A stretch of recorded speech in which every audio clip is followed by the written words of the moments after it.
Are we alone in the universe? Are there advanced civilizations other than ours in outer space? Despite a number of sightings of unidentified flying objects, genuine or not, no one so far has been able to answer this question firmly.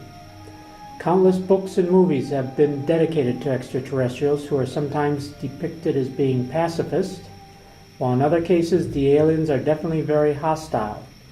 Interestingly enough, Holy Scriptures are also telling us about superior beings visiting Earth. The great physicist Enrico Fermi was saying that our galaxy is so ancient that it should have been colonized hundreds if not thousands of times over by now. The fact that we have not been visited by ETs is disturbing. Even the most conservative estimates show that we should already have made contact. So where are the aliens? What do some eminent scientists or other observers have to say? What evidence do they have to support their opinions? Renowned physicist, theorist Stephen Hawking mentions that in an infinite universe there must be other life. There is no bigger question. It is time to commit to find an answer.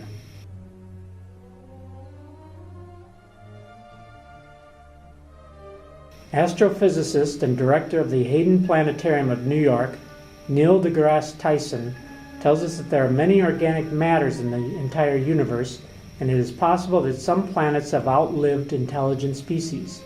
He believes that humans are presumptuous for thinking that we are arbiters of intelligence when planets could be much older than Earth and intelligent beings could even be sending messages to us that, while basic for them, are unintelligible for us based on the current human standards.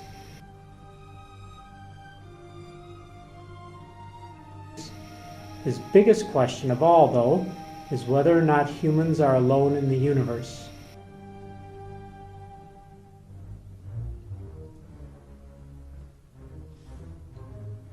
Eminent biologist Richard Dawkins writes in his book, The Blind Watchmaker, that he predicts if a life form is ever discovered in another part of the universe, however outlandish and weirdly alien that form of life may be in detail, it will be found to resemble life on Earth in one key respect.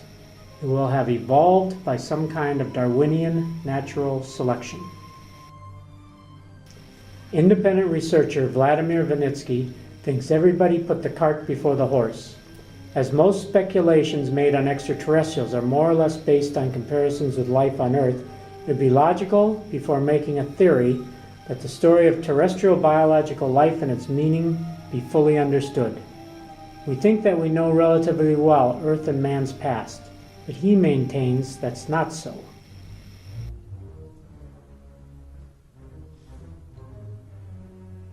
As for ET, if there is ET, Our principal concern would be to know their space travel capabilities, their weaponry, and their intents.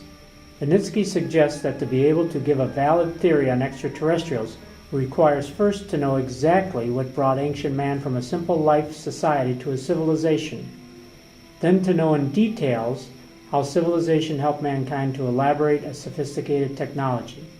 It is by understanding what could happen to our modern civilization that we can understand what could have happened to other civilizations in outer space.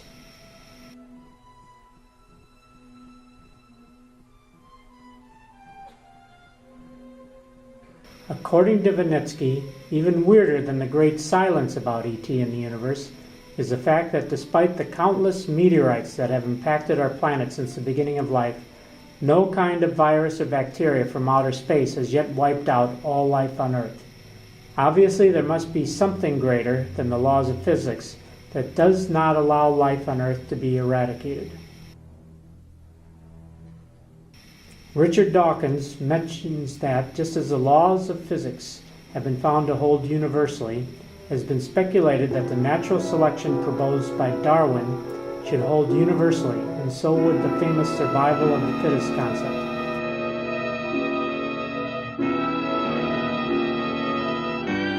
Thus, we have good reason to believe that the aggressive instincts will be present in aliens as well.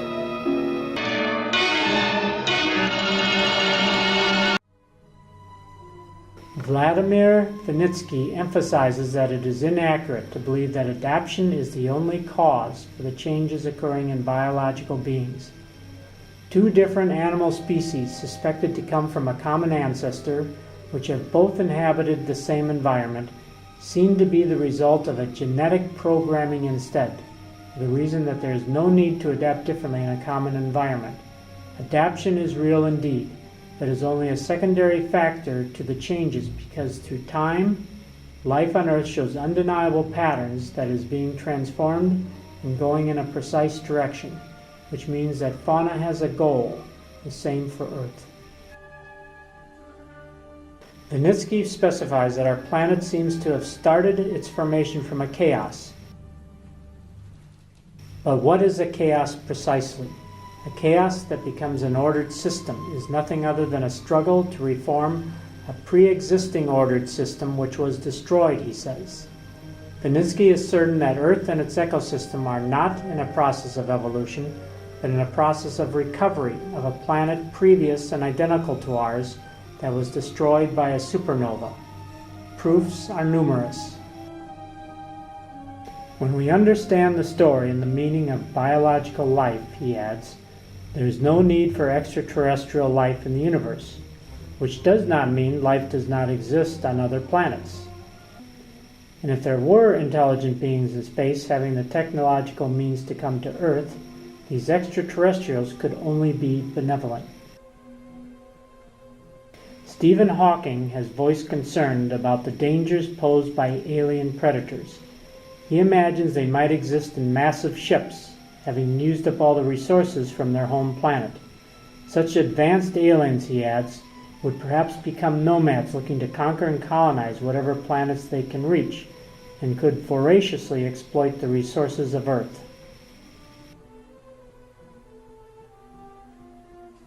Hawking emphasized that an alien civilization reading one of our messages could be billions of years ahead of us.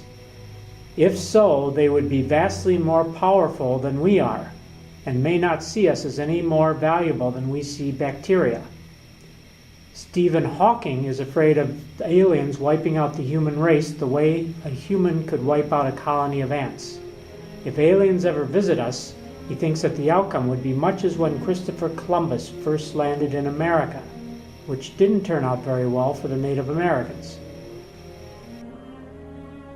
In his book, Biological Life, Not Creation, Not Evolution, Vladimir Vinitsky writes that two continents separated by seawater, which can get crossed by hostile people with simple technology, cannot be compared with two planets separated by interstellar space, which requires a very complex technology to carry out extreme travels.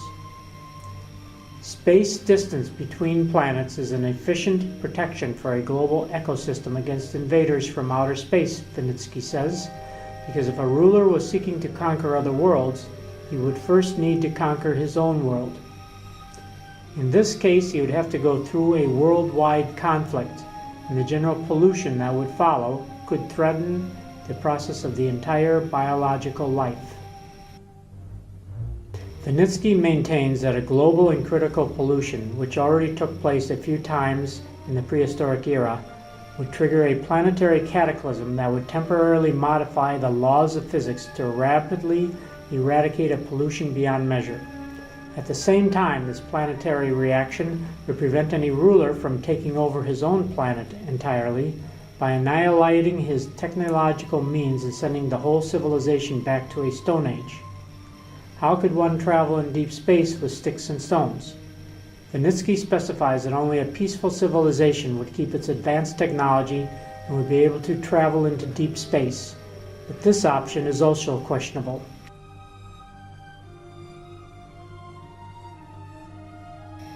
Vladimir Vinitsky says that the physicist Enrico Fermi was right when he proposed the existence of a mechanism for universal safety, which would stop any biological species becoming too destructive, like for instance the dinosaurs, or a civilization too technologically dangerous, either by destroying it or sending it back to a primitive era. Vinitsky points out that the purpose of a cataclysm is not to destroy life on Earth, but to filter it severely. An asteroid could seem to have started its course way before the triggering off of the need of an impact with Earth, Vinitsky says, because in space, past and future are constantly changing, like the setting off of an alarm clock. This phenomena would explain the numerous mysteries in the universe. As for Neil deGrasse Tyson, his great fear is that we have in fact been visited by intelligent aliens, but they choose not to make contact, on the conclusion that there is no sign of intelligent life on Earth. Our image of evil space aliens, he adds, surely derives from a fear that they will treat us just as we treat one another.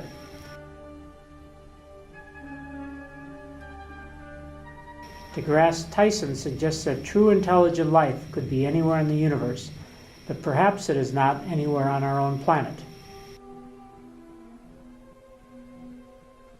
Concerning the movie Independence Day Resurgence, Vladimir Vinitsky thinks that the most interesting part is at the end of the movie, when a super advanced alien civilization is giving to mankind access to a highly superior technology without restriction, giving rise to a thirst for power for a limitless space conquest.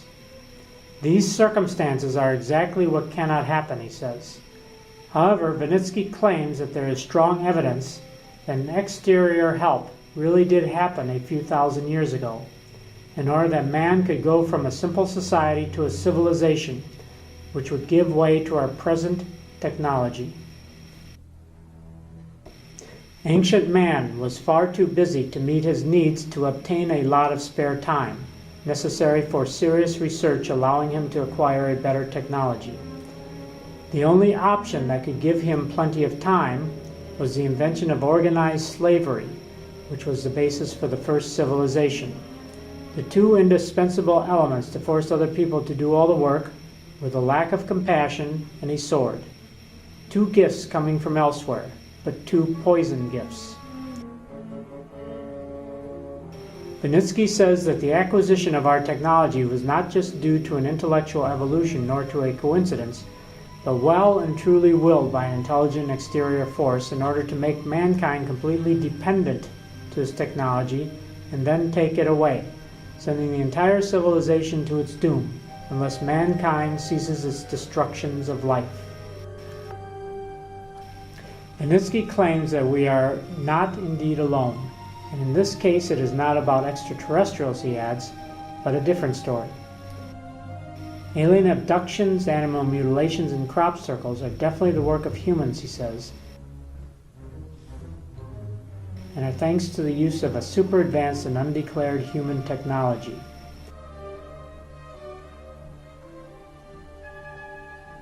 We should not worry too much about ET or other phenomena, because Vinitsky is convinced that the greatest threat to man is still man. and his dangerous toys.